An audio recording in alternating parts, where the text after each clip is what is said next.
Welcome to the Babies in Business Podcast. Join your hosts, Rachel and Avram Gonzales, real-life parents and business partners. Each week on Babies in Business, Rachel and Avram create a space for entrepreneurial parents to find their own way. They'll dive into insights on topics like leadership, efficiency, self-awareness, budgeting, and human psychology as they nurture their family and build their business. Here's your hosts, Avram and Rachel. Hey friends, welcome back. We've got a really fun sales technique that we've been using on our children. With our children, not on. It sounds a certain way. But it's really helped ease transitions between activities. Absolutely. I think that easing transitions is a really big thing for children because that's really where you find the tantrums coming up because they just don't know. Wow. That's Suna in the background. Yeah, that's cool. She's just snurching there. Yeah, if you hear that, that's just what's going on. We're leaving her in the podcast. Welcome. We got a third member here. It's the French Bulldog. Yeah. So I'm really excited to talk about this topic. Yeah. It's really neat, just I think, how human psychology, everything around sales is human psychology. I have learned so much in this field for the last 15 years as an entrepreneur selling stuff that I have found works excellent with children in helping them navigate the world. What it's called and what we're using is called future pacing. Yeah. So in sales, future pacing is when you demonstrate or share something with your prospect about the future and where you're headed. So it's a way to ease tension. It's a way to help inform the future. Sure. It's a way to help them People imagine like to be themselves in the informed. future. Like to Right. be informed. And so you spend time talking about the future and where you're headed next and where you're headed next. So you can use this in general prospecting and sales, but you can also use this if you're in some kind of account management. Sure. So Absolutely. every time you're meeting with a client, so they're already on your roster, you're talking about what's next, you're talking about what's coming, and you seem consistent. Mhm. Consistency brings ease. I think. confidence Absolutely. and security and calm, Absolutely. right? And we are applying this to our children. And what we wanted is we want to have smooth transitions. You know, there are times when kids have tantrums, and that's totally normal. Their brain pathways are developing. They do not have all of the experiences that we do, knowing that this leads to this, leads to this, leads to this. So we're teaching them that. And there's transitions. And so what we found with Lincoln, our oldest, our 2.5-year-old, is that transitions are the hardest part for him. So if we're watching a show, we don't just turn the TV off and say, we're going to do something different. Mm-hmm. We say, okay, Lincoln, we've got 5 minutes. We're going to watch this show for 5 more minutes. I'm going to set a timer. When that timer goes off, we're going to shut off the show and say, bye-bye, Curious George, or whatever that show is. And we're going to go read some books or whatever that thing is that you're going to be doing. And then I tell him when it's 3 minutes or 2 minutes and 1 minute. And so I count it down for him because they don't have time in their head. They don't know what 5 minutes is or even any approximation of it.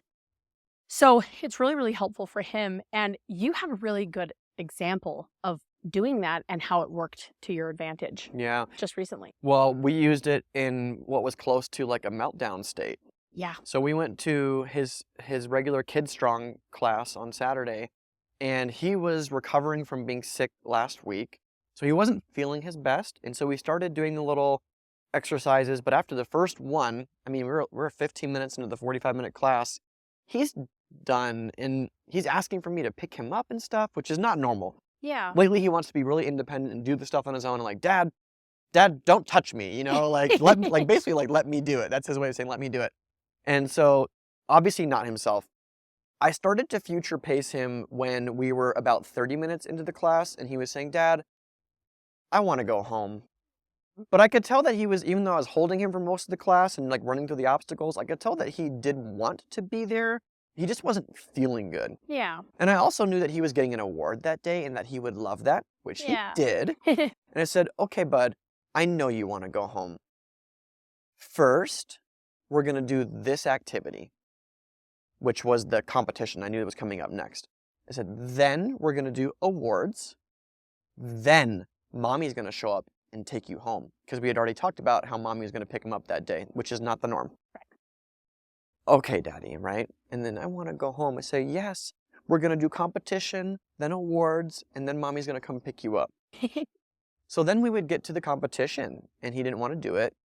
And he didn't continue asking to go home, but I knew that he was still maybe anxious or unhappy. And I said, okay, after competition, we're going to do awards, and then mommy's going to come pick you up.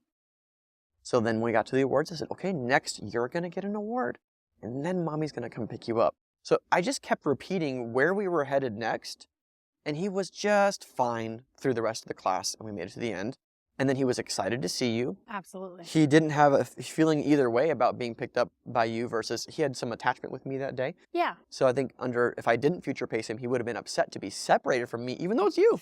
Sure, absolutely. Well, and I love that, and we do this all the time at home, the first, then, and he does repeat that back to us. He's like, even this morning, he said, first we eat breakfast, then we watch a show. Yeah. And he knew that without asking that question, can we watch a show? Because oftentimes, and I try to make what we say consistent so that he can depend on things, a certain system and rhythm. And that is first we eat our breakfast, then we can watch a show. And he already knows that. Yeah. So just a great way of teaching a kid what they can expect, and they can have maybe feel like they have a little bit of power and control. Mm-hmm. And then also maybe, if they want some choices, you could give them toddler-sized choices, which are, would you like the green socks or the blue socks? Yeah. Or would you like the red shirt or the purple shirt? Yeah. And they can choose those kinds of things. You don't ask them, do you want oatmeal or ice cream? Well, you don't walk them over to the that's fridge. not what we ask. Yeah, you don't Or walk what them do you over, want? What do you want? No, bad question. Yeah. What do you want to do today? Oh my God, that is a huge question, even for some adults. Right. Asking a toddler, that's not really. Asking them open-ended questions. What do you want for breakfast? Well, if they say ice cream, you got to give it to them. So we just learned that a lot. And it's been really nice being able to take, like you said, that sales strategy and apply it to our children. Yeah. And see just the ease that they have, and they feel comfortable and have less anxiety. I think one of the things that Lincoln loves to hear in our future pacing is that Grammy's going to come see him soon. Which he doesn't know, as we're recording this podcast today, that Grammy is coming over this afternoon. Right. He doesn't know that yet. But I'll tell you what, I am not going to tell him about it, because if I tell him Grammy's going to be here when you wake up from your nap, I She think we're better gonna, be here. Well, and I think that nap might end up being a lot shorter than we want it to be. He'll wake up being too excited. That is true. Future pacing gone. That is true. Bad. Well, I think that there's also, for us, we understand that there's future pacing where there might be unease, but he's never sad about seeing Grammy. So that's not something, like if he was going to see Grammy and not us, that would be something we'd need to future pace for. Yeah. But if he's going to see Grammy and we're here, that's not going to be a problem. That's It's a not good going to be a point. hard transition. That's a good point. So something that could bring anxiety could use some future pacing. One of the ones that, we'll leave this last example maybe, unless you had some others. Lincoln loves to see mom in the morning, Yes. right? And so what we'll do is before bed is always tell him, it's usually me lately, been putting him to bed. It alternates. Yeah. We'll say, okay, so in the morning, I'm going to be at the gym and mommy's going to get you up. Or mommy's going to be at the gym and I'm going to get you up. And then it's funny. he'll repeat back to me. He'll be like, you go to the gym and mommy get me up. And I'm like, you're silly. Regardless of who is going to be there, yeah. he always says, you go to the gym and mommy's pick me up. Yeah. Funny That's boy. a funny one.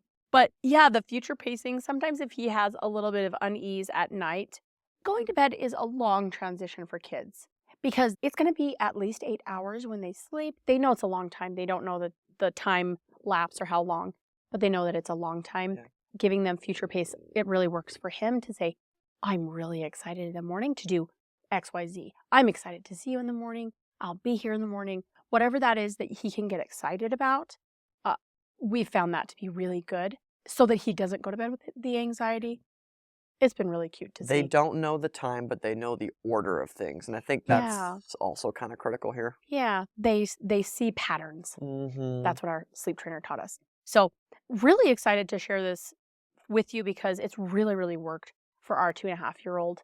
And he's just, he's changed a lot for us. Yeah, this is kind of how the Babies in Business podcast was born, was seeing stuff that worked for us in business, being able to apply it to our children and our household, and then like vice versa. One influences the other. This is a great example of that. So we'd love to hear from you. If you go to the show notes of the episode. That's babiesandbiz.com/episode number. I believe this is 69. So /69. And you can check out other podcasts related to this one. We'll have those in the show notes, other resources and such. Maybe a little blurb about future pacing, what it is from the experts, right? Sure. The experts. So Sure. we'd love to hear from you. If you scroll to the bottom of that page, we got a community question for you. Have you done some future pacing with your children? And maybe not even known it. Or maybe not known it? Like, where's a place that you've deployed this recently for your kid and easing their transition? We'd love to hear about it. Or maybe this isn't it, but I was thinking, man, if you've used a sales technique on your kid, we'll do that for another episode. How have you used future pacing for your kid recently? We'd love to hear about it, how it's eased transition, and learn from you as well. So with that, if you haven't rated our podcast 5 stars on Apple or Spotify, wherever it is you're listening, we'd really appreciate those ratings. It helps others see the podcast as excellent as you do. And we'll catch you on the next episode. Bye for now. Thanks for tuning in to this week's episode of the Babies in Business podcast. Who do you know that would benefit from hearing this episode? Share it with them and post about it on social media. You can find the show notes for this episode, free downloads, and connect with the rest of the community at babiesandbiz.com. We'll see you next time.